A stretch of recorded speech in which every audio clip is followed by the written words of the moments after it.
Hello and welcome to Stretford Paddock. My name is Joe. I'm joined by Stephen Howson. And Steve, we've got you back in the Zoom because you immediately left after I told you what we were going to be talking about today. We've managed to corral you to come back and at least chat about it. Man United's title challenge. Now that's how we're going to start the vid, but I'm going to break this down into something that is a little bit more sensible than saying that we're in a title race. You've seen them. Everyone's seen them. 30 years ago, this very week, or this game week, whatever you want to call it, Manchester United were 12 points behind Newcastle. We went on to win the league. I think 5 times out of the 7 times that it's happened where a team was 12 points or more behind the league leaders, that they went on to win the title, 5 of them were Manchester United. We're all getting giddy. We've beaten the 2 best teams in the league. First of all, and I'll just give you the big question, then we'll get into how this could sort of break down. Is there a possibility United could be in the title race this season? No. Why? Because we just lost Doggy Best. But surely he's not the difference maker. Can be. You got a paper thin squad, haven't you? It's pretty thin.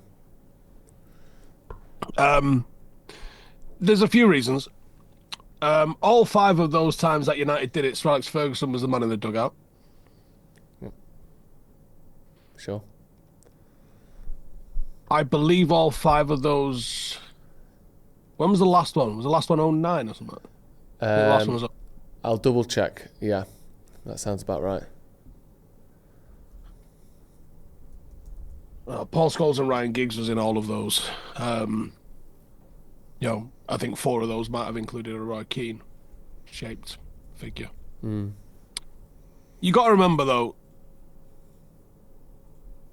95, we'd lost Cantona for the early part of the season, 95, 96.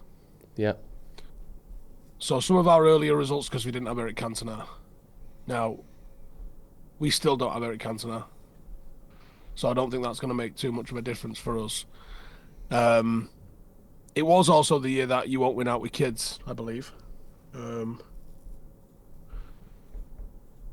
we don't really have that caliber of kid coming through. I think it's fair to say. Yep. And we also didn't sack our manager 2 weeks ago. True. I would be delighted with top 4. That team that did that. One, we had Kevin Keegan, who my dog has more tactics than.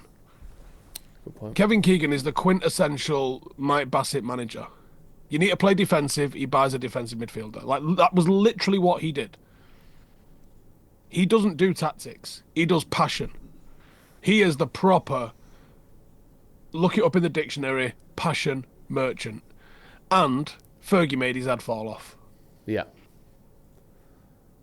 I don't think Michael Carrick has got the ability to make Arteta's head fall off. But you're also up against Pep Guardiola. You're also up against Emery, I think, if we're being honest with ourselves here. It ain't a 2-horse race. And it wasn't a 2-horse race, to be fair, in 96 neither. I think Liverpool pushed us quite far, didn't they? I think so. I'll double check. No, we're not in a title race, Joe. Stop it. Okay. Well, I mean, I've heard what you've said, and I'd like to sort of come back with a few of my own sort of counterpoints potentially to what you've said. So first of all, there's no Kevin Keegan to make his head fall off. Arteta's head falls off by itself every year anyway. So that's sorted. He's a self-fulfilling head drop-off merchant. We know that. He's literally done it 3 years in a row. Pep is different, but they're not the same team they were 2 years ago. Again, it's going to be a monumental, maybe sort of only behind Leicester in terms of it's not going to happen odds of a title. But the other thing to think about is, yes, there's no, we've just sacked our manager 2 weeks ago, which we didn't do in those. But that's why we were 12 points behind. You know, the reason that we can push on now is because we've got rid of all the bad stuff. You know, with Fergie, we had to overcome a 12-point deficit with the same manager that got us a 12-point deficit in the first place. Carrick is free. Carrick hasn't been scarred by the first 6 months of the season. He's just here now to blaze this new trail. So there's that.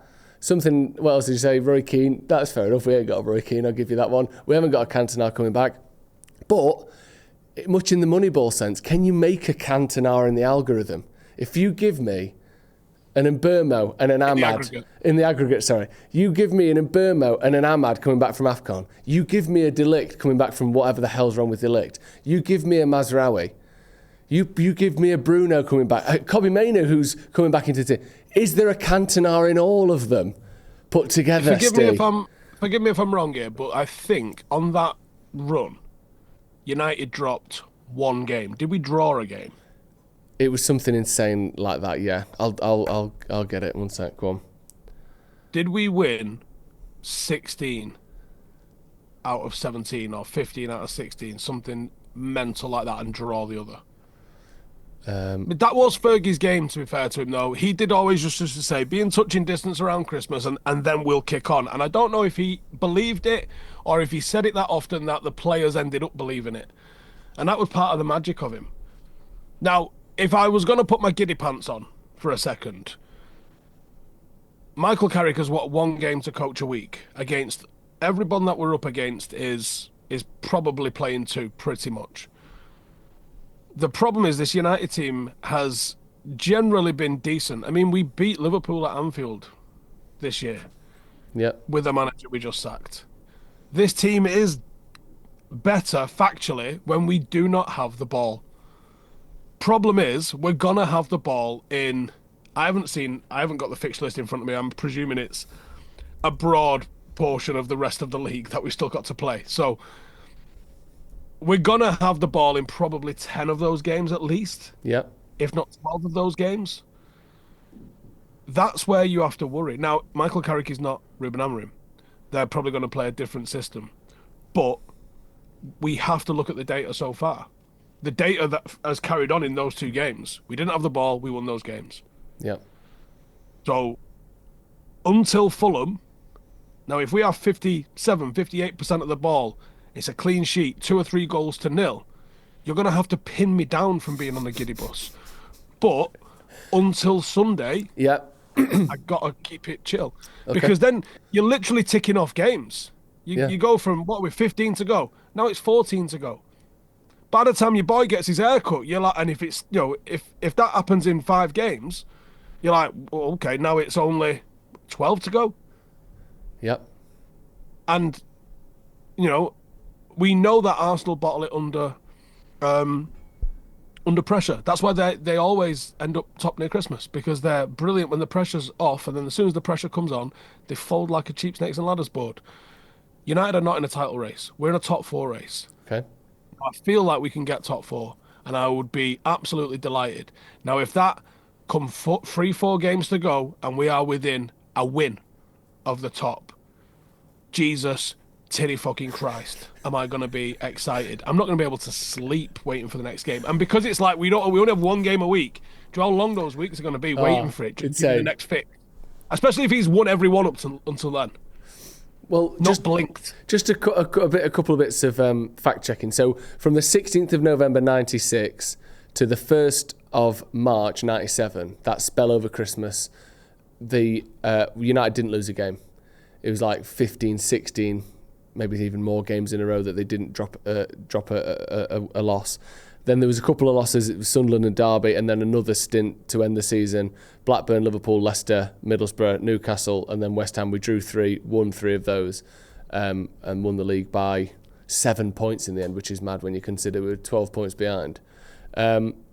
So it's, and then the other one is some of the upcoming fixtures. You've got Fulham, Tottenham, West Ham, Everton, Palace, and then Newcastle away. Maybe you don't have 50% or more possession there, but all those, the first lot, we'll find out something about whether United can do it when we've got more of the ball. Now, the only other thing to say is, obviously, we're talking about a potential sort of title race or whatever, and it is fun to get carried away. You are. And we know, yeah, but that's what I'm getting to, Steve. The fact that you're saying, if we get to a few games to go and within a win or 2, yeah, but I also play the lottery, Joe. You're entertaining it as well. And you're not saying it's going to happen. I'm not saying it's going to happen. And as of right now, we aren't in a title race. I completely agree with you there. I think once it gets to single figures, that's my metric. Because if you're a bad month away from being top, or someone else having a bad month away from being top, that to me is you're in the race. I don't think 9 points. I mean, you could be 9 points by Monday. Yeah. Then you're in it. Nah, I think City were 9 points off him 2 weeks ago. Yeah, it's got to be 6. 6? I'll give you 7. I think for us, it needs to be that. For us, it needs to be 6. If United get within 6 points of top without any games in hand either way for anybody, then level games, 6 points. I will entertain the fact that United are in a title race as long as there's not one game to go, right? Because obviously, but if there's enough games for enough points for us to overtake, then and there's 6 points in it, I will entertain the fact that we're in a title race. But I mean, shit the bed if we get there before West Ham.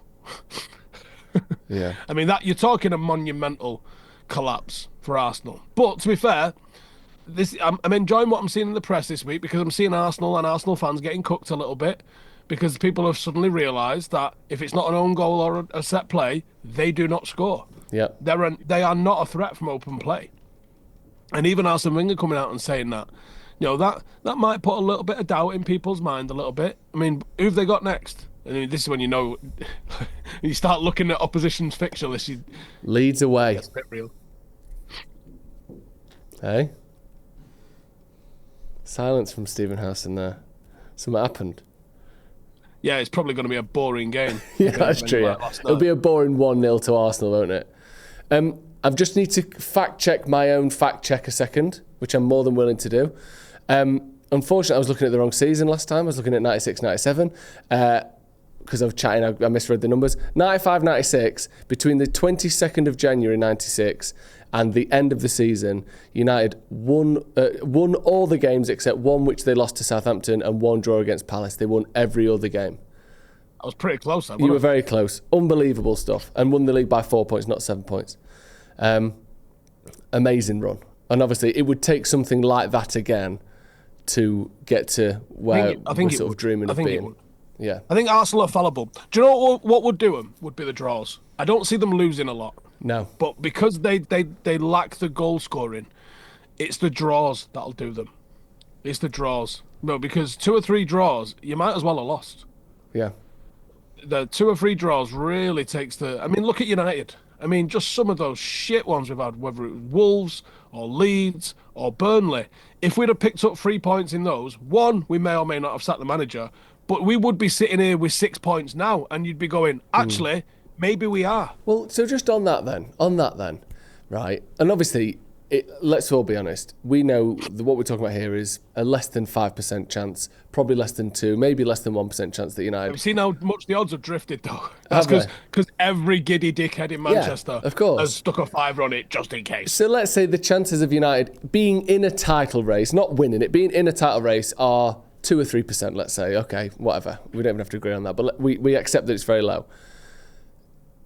We're talking about a team with a manager that couldn't win any games, in performances that we still should have more, like you said, 6 to 8 points more than we did. We should have beat Bournemouth. We should have beat Wolves. We should have beat Burnley. Like, these aren't games where we were terrible and got battered. Some of them we didn't play our best, but we still had enough chances to win these games, even with all the negativity, 5 at the back, da-da-da. So this team is capable of putting in good performances and not getting done in that often. We haven't, surprisingly, to say how bad we've been, we've only lost 5 games this season, which is the same as City and Villa above us. We don't get done in that often either. With some of those things out the way, do you think we are capable of going on a run that is maybe not 15 wins out of 17 like we did there, but where between now and the end of the season, out of the 15 games, we win 10 of them? Do you think we can do that? Yeah, I don't think 10's enough to be in a title race, though. Okay, that's fair enough. But I could see him winning 10. Yeah. I mean, Ollie won 14 of 17? Something insane, yeah. I think if he just got, because he's weirdly got the same amount of games to play, that's weird, isn't it? Is it? Like, I wonder if, 17 games. That's pretty incredible, yeah. And I think there was a draw and a couple of losses in there too, so, like, points-wise, it might be enough. Like, if he just replicated what Ollie did as interim, did Ollie come second that season? Or did he come third, I believe. Oh, no, So- that was the season after, wasn't it? I think his first season, didn't we still finish outside the top 4? I think we finished Yeah, we fifth. might have done, yeah. I think we finished fifth still, yeah. How mad is it to think that you could win the same amount of games you won as an interim, but come away with a title? I mean, honestly, can you imagine? Can you imagine if Ineos stuck to their guns and was like, "No, we said it was only an interim. He's only got an interim, so thanks for the title and all that lot, but off you go." Could you imagine? No, everything would just be on fire, wouldn't it? That's not possible. Obviously, we know we're not going to win the title, but let's to be a bit more realistic for the sort of a few minutes here. Top 4 is very much a real possibility. We are 4th right now. If top 4 is actually top 5 as well these days. So when you say top 4, it's to get Champions League. There's a decent chance that 5th place would get us Champions League. To assure Champions League football, do you think we need to replace Adorgu? Do you think we need another midfielder, even if it's a loan, something short, a stopgap? What do we need to do to guarantee I don't think we're going to Champions bring League? anyone in. Okay. I don't think we're going to bring anyone in. I really don't. And that is disappointing. Because you make a big overhaul like this and you get rid of the manager and you be like, no, we really want to push for Champions League, so we're going to put a new manager in. Cool, can I have any new signings? No. Yeah. That doesn't really stack up to me. So that's disappointing. Or they're saving all their pennies for whatever manager comes in because he's going to want an overhaul in the summer, which, again, not ideal. Not ideal. But, I think just if we win between 10 and 14 to the end of the season, it's going to feel really good. Yeah. I think we finish 3rd if we do that. I think Villa will drop behind us if we win 10 of the next 15 games. Second. Yeah, I think it's 3rd or 2nd, yeah. Because Liverpool haven't won in 5 and they're still almost 4th. They're still right in amongst it. Chelsea, they've picked up a bit, but yeah. Any consistency, and if own goals stops turning up for Arsenal, then anything could happen. Yeah, if own goals gets injured for Arsenal, they're finished because he's one of their top scorers, isn't he? I think he's their top scorer since the start of December. Well, it's only own goals is only 1 goal off Saka and Gyökeres for the whole season, even including the whole year. Own goals is only 1 behind, so that one of their best signings in a long time up front. Just finally, then on Michael Carrick. Not that we need his legacy to be bolstered or hurt. He is what he is as a player. I think no one thinks any less of Solskjaer as a player from his time at United or even anymore. Maybe you do feel a bit more. I'm worried that we're going to not get hurt as fans, but almost, I hate this feeling of people turning on legends, people hounding out Solskjaer was horrible. I hated that as a fan. How does this end well with Carrick? Is there a way this ends well? Other than winning trophies and titles, obviously that's great, but do you think there's a way we can navigate this without people going, he's a disgrace, he don't know what he's doing, he's got to go? I'd hope so. I would hope so. I mean, what's the ideal? He does 30 years, wins 15 titles, couple of Champions Leagues, becomes Sir Michael of Carrick and continues on that legacy. That would be amazing, and I'd love that. I don't know if modern football's got the stones for that, to be honest with you, but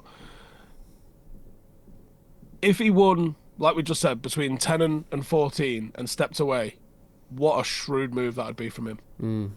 That would be really going to the casino, tanning their ass and walking out before you've been smashed and had a Russian hooker all over you. Like, that is the game. You've absolutely fucking played a blinder there. Because what's going to happen to him? He is the first name on everybody else's Rolodex for when it's new manager time. Yeah. Which is usually about a week into the season, isn't it? I could see Spurs coming for him at the end of the season with something like that. I could see England. I was going to say England, yeah. With something like that, if you finish the season off like that. There's a bit of a, I heard he did a good job, but he got sacked at Middlesbrough kind of vibe going on about it, where there's not quite concrete evidence if he was a success or a failure. So there's a little bit of like muddy water around it. But if he came to United, did between 10 and 14, even if we finished 6 or 7 points off champions, that's pretty damn close. Be amazing. And then walked off into the sunset, didn't get offered the full-time job. For starters, everyone would be going, Why the fuck has he not got a fucking full-time job at United? But he would have an absolute bat phone going on. Yeah. He would be getting rang up by a lot of people. So from his point of view, his reputation probably can only go up. I don't think he's going to do a worse job than Amorim in terms of like percentage-wise. No. So as long as he improves win percent-wise on what Amorim did, he's going to be considered a success with this squad. So from a personal point of view, he's flying. But he's only got it to win, I think. I hope. Playing with house money. Yeah, I hope. There's a lot of grey areas, isn't there, where he's good enough, he does well enough that us as fans want him because we love him, but he doesn't do well enough that Ineos want him. And then you're back to Ten Hag after the FA Cup final territory where they don't want to do it, but they feel like they have to do it. Then he's on shaky ground for next season. They don't fully back him. I just hope that whatever happens this season, there is clarity and it's obvious what you have to do with him. Whereas he's done so well, he just has to keep the job, of course. Or, you know, like you said, not quite what we wanted, but you've got us fifth place, a distant fit, you know, with 20 points behind Arsenal by the end of the season. You got us fifth place. Thank you very much, Michael Carrick. You're a legend. We'll see you later. But if it's this middle ground of he was brilliant, but well, we could see the flaws, and we did have that big loss to Newcastle away. You know what I mean? It's going to feel horrible where it's going to be emotions over sort of logic, isn't it? And that's always a difficulty. Just finally then, before we go, how important is this game against Fulham and how we play? You mentioned it at the start, but what are you going to be looking for in this game that can maybe even teach us more than the City and Arsenal games? Dominate the ball, dominate territory, create a boatload like Burnley level of chances. Yeah. Come away with a clean sheet and have, you know, the exciting, fluid, forward, direct wing and interplay that we've seen. And if he does that, it's all aboard the giddy bus because he's just ticking boxes. He's like every question mark. Can he get the? Oh yeah, he does. Yeah. Can he get the? Oh, can he beat the? Oh, right, okay. Like just every little box is starting to get ticked. You know, you've come from behind against top of the league away from home and beat them. Okay, that's pretty good. You've done a tactical masterclass with like complete tactical shift on the team. We have seen them do that before. It was a very similar sort of setup to the FA Cup final, but they've executed it against Manchester City in 3 days. Well done. You get a big tick in the box for that. The worry with Arsenal was that City was a flash in the pan. The Arsenal result showed us it wasn't a flash in the pan. Now shows you can do it with the ball. You shows that you can do it with the ball, and I'm pretty sure that people are going to be like, okay, this might be real. You get it backed up and win 5 out of 5. You win your first 5 because those next 3, the 2 more after Fulham, you're probably going to be expected to do the exact same job. Hold the ball, dominate the game, put them to bed. You do that, you keep 1 or 2 clean sheets out of those 3 and get decent wins. When we only had, back-to-back wins once under Amorim and 2 clean sheets all season, and you can just start just pulling out things that we've not done this season. Dominate with the ball and win. Keep clean sheets. Beat teams you're not expected to. Come from behind and win. All of the possible tests that are getting put up in front of you. Can you play the youngsters? Oh, he's playing the youngsters. Okay, that's okay. Like, can we see what Shea Lacey's got? Can we bring somebody else in? Who else have we got? I mean, the bench looked really strong, actually. Very senior bench, wasn't it? Against Arsenal. What else have we got? Like you said, Matty De Ligt to come back. That could be big if he can sort his back out. Yeah. God. Scary, isn't it, when there's something on the line again, when it feels like there's a little bit of hope. This is what it's all about, man. Yeah, it is. I really want to see United do... I want a genuine title challenge, obviously one where we win one, making content about the club, because it's been shit since we've been doing this. And I just think, if we'd have been able to document even the final season under Sir Alex Ferguson, if we'd have had that, I'd have been watching them back every day. Yeah. To have been documenting it all the way through, and for these guys that have been with us from the start as well, there's been some people in here that I see it all the time. People have been watching since 2014, 2015. It's amazing. Some of them have grown up with us. Yeah. For us to go full circle with that and see a title win, oh mate, it'd be so good. Yeah, it'd be so good. God. Right. Cheers, Steve. Thank you for joining us at home. Get your thoughts in the comments below. We're not in a title race. But could we be? How can we be? Let's not say it, but we have said it. We'll see in a bit.